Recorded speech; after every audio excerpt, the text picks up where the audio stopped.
Fala investidor, fala investidora, como é que vocês estão? Espero que estejam todos muito bem. E nesse vídeo eu quero trabalhar com vocês um pouco do MXRF11. A pergunta que fica é, será que esse fundo hoje a R$11 ou próximo disso ainda vale a pena? Será que os rendimentos que estão sendo pagos vão se perpetuar naquela casa ali dos seus 10 até 12 centavos, dando um yield mais de 1% por mês, o que pode garantir para você uma ótima rentabilidade ao longo de anos? E claro, eu quero trabalhar também toda uma questão envolvendo primeiro se esse rendimento ele é perene e se esse fundo ele detém uma certa segurança para você que é investidor iniciante, intermediário ou avançado na bolsa de valores. Então, vamos para o vídeo.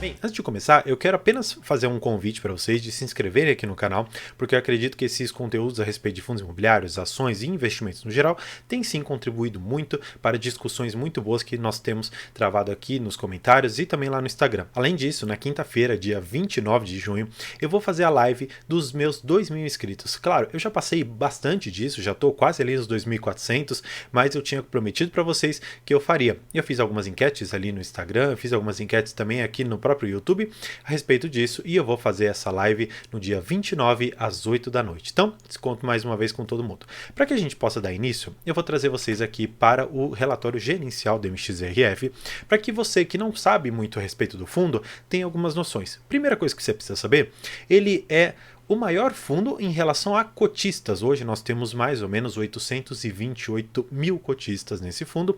Ele não é em relação ao volume patrimonial do fundo um dos maiores, ele está atrás de alguns tantos fundos ali da Quineia, até mesmo do HGLG, mas é um fundo muito grande e que tem uma certa diversificação interna muito interessante e que você precisa aqui saber. Pois bem, olha só que interessante como é a divisão dele. Ele tem um investimento múltiplo aqui. Primeiro, ele investe em fundos imobiliários, ou seja, ele atua de uma certa maneira como um fundo de fundos, porque ele pega o nosso dinheiro ali como cotista e ele aplica esse valor em outros fundos imobiliários. Além disso, ele também tem investimentos em permutas financeiras. Basicamente, o que seria isso? Eu empresto dinheiro para um determinado incorporador, ele vai lá e ele constrói, por exemplo, uma vila de casas, ou ele constrói um prédio com apartamentos lá dentro e coisa assim do gênero. E aí, através das vendas desses apartamentos e dessas casas, desses terrenos, dessas multipropriedades no geral, eu consigo reaver o meu investimento e também um determinado ganho patrimonial. Mas claro, o mais forte desse fundo, afinal de contas, ele é majoritariamente reconhecido como um fundo de papel, são os CRIs, que hoje correspondem aqui a 76% do patrimônio total. E claro, não vou desconsiderar também esse 1% em caixa que ele possui hoje. Ele coloca aqui a questão do investimento-alvo, o que ele imagina, o que ele gostaria de ter aqui na carteira, muito relacionado a crédito corporativo, residencial, claro, relacionado àquela questão da multipropriedade que eu comentei, e comercial também relacionado àquelas construções, aquelas permutas financeiras que o MXRF faz. Não vou desconsiderar que esse fundo lá atrás, ele fez a incorporação de um outro fundo imobiliário que tinha sim alguns problemas, mas muito daquilo hoje já não faz mais parte do fundo. Na verdade, eu acredito que se trata de um fundo totalmente desvencilhado daqueles problemas que a gestão passada jogou para dentro desse fundo. Bem, depois que você sabe que fundo imobiliário que é esse, como que é a composição, a gente precisa ver algumas questões importantes aqui. Bem, ele coloca aqui a cota de mercado e o quanto que você corresponderia de investimento se você tivesse comprado em cada um desses valores. Então, para que a gente tenha uma noção, vamos pegar este quadrinho e eu vou até mudar a cor aqui e vamos pegar este outro quadrinho aqui. Pois bem, o que é interessante você notar? Se você tivesse comprado MXRF a R$8, você teria alguma coisa relacionada a IPCA mais 10, muita coisa. Hoje, a cota ela já passou aqui dos seus R$10,36. Portanto, eu acredito que hoje, perto dos 11, nós vamos ter alguma coisa na casa de IPCA mais 6.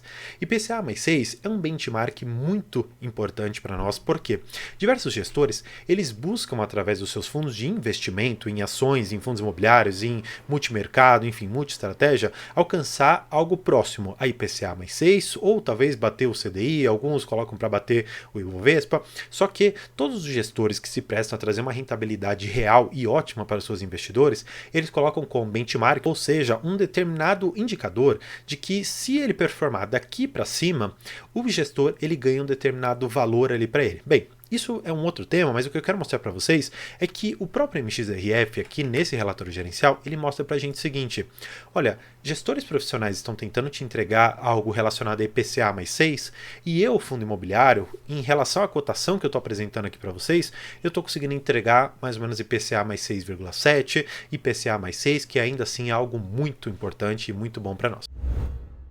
Para que a gente continue conhecendo o fundo, é importante você saber quais os outros fundos imobiliários que o MXRF faz parte. E aí nós temos aqui uma lista que mais ou menos 91 milhões de reais está no SPVJ, em outros fundos imobiliários, aqui tudo isso está no relatório gerencial. Eu vou passar aqui rapidamente, apenas para que a gente conheça alguns deles. Temos o Game, temos o Mana, temos o Galg, temos outros fundos imobiliários aqui, que alguns deles eles só podem ser alcançados por investidores profissionais ou investidores qualificados, que são aqueles com 1 milhão, 10 milhões, investidos em bolsa, e naturalmente o MXRF tem muito mais patrimônio que isso e ele pode alcançar fundos imobiliários que nós, investidores individuais, talvez não consigamos alcançar individualmente. Outras coisas que você também precisa saber: como eu comentei, se trata de um fundo imobiliário de papel, ou seja, muito da alocação dele está relacionada a CRIs, que são certificados de recebíveis imobiliários, ou seja, o próprio fundo ele empresta dinheiro para pessoas ou para incorporadores relacionado ao ramo imobiliário fazerem construções, levantarem construções. E aí você empresta um determinado dinheiro, uma securitizadora ali acaba vendendo esse CRI para os fundos imobiliários e você fica recebendo aquele fluxo não só de amortização do próprio CRI, mas também dos juros e da correção monetária. Para sabermos um pouco sobre a correção monetária, nós temos aqui quais os indexadores que o fundo possui. Quais os mais importantes para nós? Bem, os mais importantes, naturalmente, eles vão ser o IPCA e o CDI. Por quê? IPCA corresponde a 56% de todos os CRIs e 43% de CDI. Bem, primeira coisa que você precisa saber: quanto que está hoje o CDI? Sem considerar, claro, que nós temos uma questão de imposto aqui dentro, ele está em 13,75.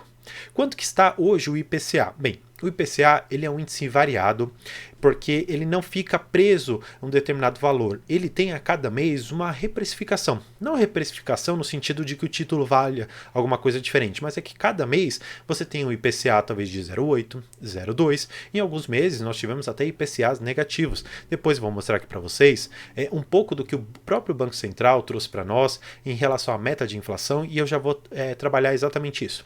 Aqui nós temos uma questão bem importante para nós, que é a questão do vencimento dos títulos e o duration. Depois eu posso explicar com muito mais calma para vocês, mas o que é mais interessante que nós saibamos é que muitos deles estão aqui para 2030 em diante. Portanto, são títulos muito longos, o que gera, de uma certa maneira, uma previsibilidade de receita, ou pelo menos de fluxo de valor rodando ali dentro do fundo, muito alta por um longo período de tempo. Então, você tendo a noção geral do que esse fundo faz, você precisa conhecer um pouco mais das permutas financeiras. O que eu acho interessante? Eu vou passar aqui com vocês porque eles trouxeram de uma forma muito lúcida para nós um pouco de como funcionam as permutas financeiras. Olha só que interessante. Lembra que eu comentei que a permuta financeira basicamente você empresta um determinado dinheiro para um incorporador levantar o empreendimento e depois você se beneficia pela venda dessas unidades, dessas multipropriedades? Como que isso funciona? Bem, o que eles colocam aqui é que nós temos a questão do início da obra, que fica mais ou menos em 6 meses, também temos o período de construção, que fica em mais ou menos 3 anos, e nós temos aqui a questão do repasse, que basicamente seria a venda para outras pessoas. Olha só que interessante, todo esse período inicial aqui, que fica mais ou menos uns 4 anos, corresponde a mais ou menos 20% do fluxo de dividendos ou valores que serão reincorporados pelo fundo e que vão ser repassados para nós cotistas. Mais ou menos 80% do fluxo aqui de valores que vão ser repassados corresponde a essa fase final, onde nós estamos finalmente no repasse. Portanto, é importante você saber que dentro desse fundo imobiliário nós temos multi-estratégias. Claro, não com pesos iguais, mas é importante você saber que uma ou outra pode dar uma certa alavancada nos rendimentos que você, cotista, vai receber. Pois bem, depois que você tem essa noção inicial, eu quero passar para você um pouco da composição da receita deste fundo. Então, olha só que interessante. Eu vou colocar aqui para vocês, está um pouco pequeno, mas eu vou fazer isso com bastante calma. E só para que você tenha noção. A primeira aqui, esse azul mais forte aqui, corresponde às permutas financeiras, ou seja, aquela receita que ela é um pouco variável, depende um pouco de demanda e tudo mais, ela foi muito forte neste mês de abril e também foi no mês de maio e provavelmente vai ser no mês de junho, afinal de contas nós estamos tendo uma retomada muito boa na nossa economia. Só que se você for pegar para meses anteriores, por exemplo, em março, fevereiro, janeiro, nós tivemos valores muito pequenos. Por quê? Em abril foram praticamente 3 centavos. Aqui 1 centavo, menos de 1 centavo, aqui de novo menos de 1 centavo e assim foi por muito tempo. Mas olha só, setembro já tivemos 2 centavos, 1 centavo de novo, 4 centavos, ou seja, você tem que entender que a permuta financeira ela gera uma oscilação que é ótima para o fundo imobiliário, porque ele pode, em um certo momento, te dar uma alavancagem positiva, ou pelo menos uma alavancada, melhor dizendo, nos seus rendimentos. E isso é muito bom. Se você pegar esse outro azul um pouquinho mais apagado aqui, ele trata basicamente da própria receita dos fundos imobiliários. Se você for perceber, é algo extremamente constante, que 1 centavo, mais 1 centavo, 1 centavo novamente. Então, é algo muito próximo. Então, ele tem aqui 0,15, 0,14, 0,15, 0,12, ele fica muito parecido em todos os meses, ou seja, é aquilo que é normal para você que investe em fundo imobiliário ter algo bastante recorrente. Agora, nós temos aqui a receita dos CRIs, que é esse azul sempre aqui maior, afinal de contas é a maior parcela desse fundo. Se você for pegar, já chegou aqui a receber 11 centavos, 0,93, 0,80, portanto, é um fundo imobiliário que tem ali as suas oscilações nos CRIs, porque isso é realmente natural. Como que a gente consegue enxergar essa variação dos CRIs? Bem, olha que interessante. Nós temos aqui a variação mensal do IPCA, que eu comentei com vocês. Vamos pegar o seguinte.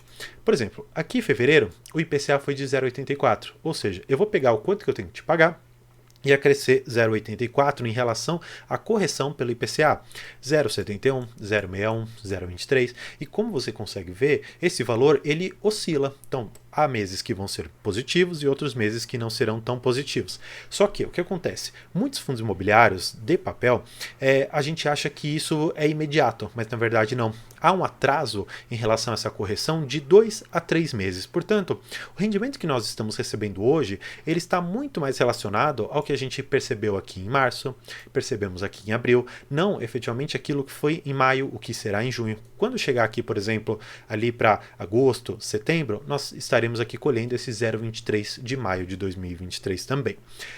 Outra coisa que é importante você saber, que é só um adendo a tudo isso que eu comentei, nós temos hoje, e aí eu vou até aumentar para você aqui, que a nossa meta de inflação acumulada, claro, para o IPCA, é em 2023 de 3,25%. E claro, você tem uma margem de erro aqui, que o próprio Banco Central coloca, de 1,5 percentual acima ou também para baixo. Portanto, a gente pode chegar até 4,75 na nossa meta de inflação e, claro, isso pode ou não acontecer num determinado prazo. Bem, além disso, o que eu quero mostrar para vocês? Eu quero mostrar com dados específicos aqui o que acontece nesse fundo imobiliário. Eu vou exatamente colocar aqui, espero que eu não esteja ficando em cima da parte aqui que é importante para que a gente consiga enxergar, mas olha só. Vamos exatamente linha por linha. Receita de locação. Bem, isso aqui nós não temos, porque não é um fundo que está relacionado a isso. A receita de permuta. Isso daqui que eu acho interessante você dar uma olhada, só para que a gente confirme algumas questões. Vamos lá. Janeiro, 840 mil reais. 1 milhão e 800. 2 milhões. Então você consegue perceber que há uma receita muito oscilante. Olha só, em julho de 22. 10 milhões, quase 11 milhões de reais aqui que o fundo recebeu em relação a permutas financeiras. Receita de CRIs, é sempre muito estável, 17, 16, 15, 18, alguns meses você acaba recebendo um pouco mais, 21 aqui, mas o fundo ele conseguiu fazer alocações boas também e ele fez com que alguns desses CRIs performassem muito bem. E o que acontece? Nesses meses aqui de agosto, setembro e outubro, nós tivemos um IPCA, vamos dizer assim, negativo. E esse IPCA negativo reflete na dívida que nós temos consequentemente. Bem, o que eu quero mostrar para vocês, no final das contas, será que MXRF vai valer a pena? Será que ele vai continuar pagando 12, talvez até 13 centavos? Bem, é um fundo imobiliário que ele se destina a trazer um rendimento bastante alto para o seu cotista.